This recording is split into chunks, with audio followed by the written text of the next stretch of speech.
नमस्ते दोस्तों, स्वागत है आपका आपके अपने YouTube चैनल ट्रेंडिंग स्टॉक्स में। मंडे 13 जनवरी मंडे के दिन के लिए हमने 3 स्टॉक्स को इंट्राडे ट्रेडिंग के पॉइंट ऑफ व्यू से आइडेंटिफाई किया है। तो चलिए वीडियो शुरू करते हैं और इन तीनों स्टॉक्स को हमने क्यों सिलेक्ट किया है वो देखने की समझने की कोशिश करते हैं। वीडियो को एंड तक देखिएगा ताकि आपको स्टॉक सिलेक्शन का जो लॉजिक है वो अच्छे से समझ में आए, ताकि आने वाले टाइम में आप खुद से इस तरीके के स्टॉक्स को आइडेंटिफाई करके खुद से आप ट्रेड भी ले सके। तो एंड तक बने रहिएगा, एंड तक देखिएगा और सीखने की कोशिश कीजिएगा। तो पहला स्टॉक जो हमने सिलेक्ट किया है वो है जीआईसीआरई। जीआईसीआरई हमने क्यों सिलेक्ट किया है देख लेते हैं। डेली टाइम फ्रेम पर मैंने चार्ट्स को रखा है, हर एक कैंडल एक दिन की मूवमेंट दर्शा रही है और यहाँ पर मैंने कोई भी इंडिकेटर नहीं रखा है और सिर्फ ये एक रेजिस्टेंस सपोर्ट लाइन ड्रॉ करी है। इस लाइन के ऊपर आप देख सकते हैं स्टॉक ने पहले मल्टीपल टाइम्स रेजिस्टेंस फेस किया है। आप देख सकते हैं मल्टीपल टाइम्स यहाँ पर रेजिस्टेंस फेस हुआ है और उसके बाद काफी दिनों तक इस लेवल पे कंसोलिडेट करने के बाद 3-4 दिन कंसोलिडेट करने के बाद स्टॉक ने यहाँ पर ब्रेकआउट दिया। ब्रेकआउट देते ही ये लेवल इस स्टॉक के लिए एक सपोर्ट लेवल के फॉर्म में कन्वर्ट हो गया, जहां पर स्टॉक ने अगेन 3-4 बार आकर के सपोर्ट लिया हुआ है। अब कल के दिन में मंडे के दिन में ये हो सकता है कि स्टॉक पहले की तरह यहाँ से सपोर्ट लेकर के ऊपर की तरफ भागे, तो हमें बाइंग साइड पे बढ़िया ट्रेड देखने को मिलेगा, या तो फिर स्टॉक यहां से रेजिस्टेंस फेस करके नीचे आ जाएगा। अब जिस भी डायरेक्शन में स्टॉक जाएगा उसकी ऑपोजिट डायरेक्शन में जितने लोगों ने बैट किया, कुछ लोगों को लगेगा कि यहाँ से सपोर्ट लेगा, कुछ लोगों को लगेगा यहाँ से ब्रेक डाउन करेगा।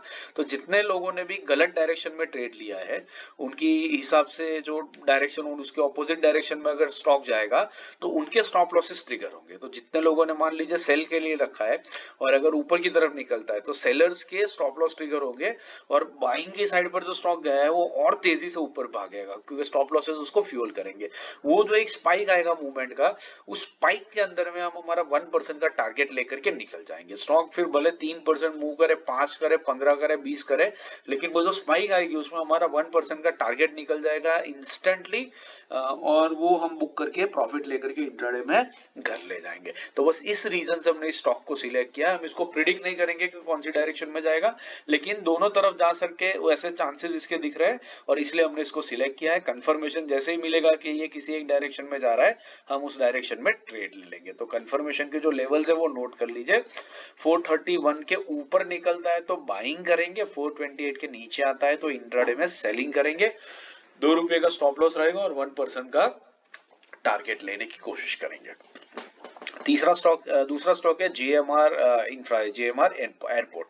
ये हमने क्यों सिलेक्ट किया देख लेते हैं। डेली टाइम फ्रेम पर चार्ट लगा हुआ है और यहाँ पर अगर मैं ये लेवल ड्रॉ करूं, लेट मी रिमूव दिस, यहाँ पर अगर मैं ये लेवल ड्रॉ करूं तो आपको दिखेगा कि डेली टाइम फ्रेम पर ये एक बढ़िया सपोर्ट लेवल की तरह स्टॉक के लिए काम कर रहा है। आप देख सकते हैं स्टॉक ने यहाँ पर मल्टीपल टाइम्स सपोर्ट लिया है बड़ी लंबी अवधि में, मतलब बहुत ही लॉन्गर टर्म में इस लेवल ने एक सपोर्ट लेवल की तरह इस स्टॉक के लिए काम किया है।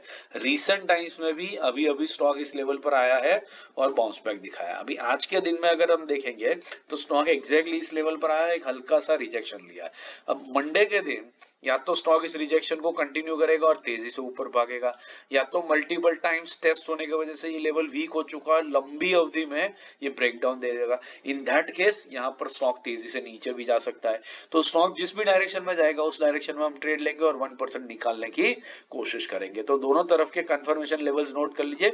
74.80 के ऊपर निकलता है तो हम बाइंग का कंफर्मेशन लेकर के स्टॉक को बाई करेंगे। 74.30 के नीचे आता है तो इंट्राडे में इसको सेल करेंगे। 35 पैसे का स्टॉप लॉस रहेगा और 1% का टारगेट रहेगा। तीसरा और आखिरी स्टॉक है हेमिस्फीयर प्रॉपर्टीज, हेमीप्रॉप। हेमीप्रॉप हमने क्यों सिलेक्ट किया देख लेते हैं। ये रहा चार्ट डेली टाइम फ्रेम के ऊपर और यहाँ पर अगर मैं ये लेवल ड्रॉ करूँ तो आपको लंबी अवधि में दिखेगा कि ये लेवल जो था वो स्टॉक के लिए पहले एक हल्का सा रेजिस्टेंस की तरह एक्ट किया, उसके बाद लंबी अवधि में जैसे जीएमआर एयरपोर्ट में हमने देखा, ऐसी तरीके से इसमें भी लंबी अवधि से ये लेवल इस स्टॉक के लिए एक सपोर्ट लेवल की तरह काम कर रहा है, जिसके ऊपर मल्टीपल टाइम्स लॉन्गर टर्म में स्टॉक ने सपोर्ट लिया है। अब आज के दिन में स्टॉक एग्जैक्टली इस लेवल पे आकर के रुक जाए, बड़ी सी रेड कैंडल बना करके। अब मंडे के दिन में या तो स्टॉक यहाँ से सपोर्ट लेकर के ऊपर की तरफ भागेगा या तो फिर ब्रेकडाउन दे करके नीचे आ जाएगा। जिस भी डायरेक्शन में जाएगा हम उस डायरेक्शन में ट्रेड लेंगे और 1% का टारगेट निकालने की कोशिश करेंगे। तो लेवल जो है वो स्क्रीन पे है, नोट कर लीजिए। 158.20 के ऊपर निकलता है तो इंट्राडे में बाई करेंगे, 157 के नीचे आता है तो इंट्राडे में सेल करेंगे। 70 पैसे का स्टॉप लॉस रहेगा और 1% का टारगेट रहेगा। आशा करता हूं आपने ये वीडियो एंड तक देखा और सिलेक्शन का जो लॉजिक है वो अच्छे से आपको समझ में आया। अगर समझ में नहीं आया तो वीडियो को दोबारा से देखिए, बट वीकेंड का फायदा उठा करके सीखने की जरूर कोशिश कीजिए, क्योंकि स्टॉक मार्केट में आप जितना स्टॉक्स को खुद से आइडेंटिफाई करेंगे उतना आपका स्टॉक्स पर कन्विक्शन ज्यादा रहेगा और आप ट्रेड में लंबे टाइम तक टिके रह पाएंगे। तो यही ट्रिक होती है स्टॉक मार्केट में से पैसा कमाने की। आशा करता हूँ बात पसंद आ रही है। वीडियो को लाइक जरूर कीजिएगा, कमेंट जरूर कीजिएगा, चैनल को अपने दोस्तों के साथ भी शेयर जरूर से कीजिएगा। बाकी इंट्राडे, स्विंग पोजिशनल और सेक्टोरल एनालिसिस के वीडियो मैंने रख दिए, इनको देखिए, सीखते रहिए और मार्केट से पैसा कमाते रहिए। Thank you and have a great trading week ahead.